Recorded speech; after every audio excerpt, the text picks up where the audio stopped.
دا درې رنګ جنډه چې تاسو وینئ په دې کې دا یو نسبت چې دی دا د شاه احمد رضا خان صاحب دی، بل نسبت ته حضور غوث پاک شیخ عبدالقادری جیلانی د گنبد دی، او دریم خودستا او زما د محبوب د روضې دی.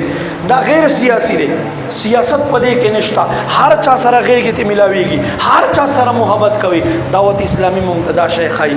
نو تاسو ته دا ما خواست دی چې خپل اولادونه دعوت اسلامي سره منسلک کړئ، او ډیلی تون دا مونږ کومه چنده روانه ده په دې کې هم تاسو دعوت اسلامي سره کوشش وکړئ. هغې طریقه کار څه دی؟ زمونږ هر اسلامي ورور موبایل په ذریعه سره تا نه به روپۍ واخلي، دی به پیسې جمع کړي، تا ته به میسج راشي چې تا ته به میسج راشي چې تا دعوت اسلامي په اکاونټ کې روپۍ جمع شوې، ته به یې دله ورکې، دنه به میسج لاړ شي، بس دی به دعوت اسلامي ته جمع کوي. او ستاسو دپاره مونږ کس راغوښتی دی بهر، صرف نبی علیه السلام فرمایي، بخاري حدیث دی، فرمایي یو حدیث کې راځي په دې خلاص باندې داسې ورکړي چې ګس لاس ته پته ونه لګي، او په بل حدیث شریف کې راځي په یو لاس ورکړي داسې چې د بل لاس ته پته ونه لګي چې څه یې ورکړه، چې څه یې ورکړه.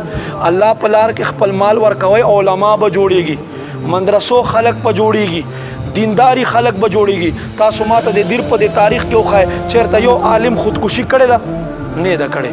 چېرته یو عالم خپل مور او پلار ازارولي دي؟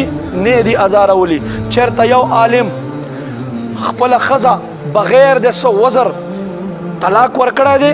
نه دی ورکړی. ولې؟ امیر علیہ سنت فرمائی حقیقت میں عالم ہی انسان ہے، حقیقت میں عالم ہی انسان ہے. امیر علیہ سنت فرمائی په خپلو بچو کې یو بچی حافظ قرآن جوړ کړئ او یو عالم دین جوړ کړئ. عالم جوړ کړئ چې تا وپېژني، چې پلار په قدر خبر شي، پلار په عزت خبر شي، د مور په قدر خبر شي، مور له آدابو نه خبر شي، د رونو سره زندگی تیرولو له آدابو نه به خبري، ولې چې د قرآن او حدیث ویلي.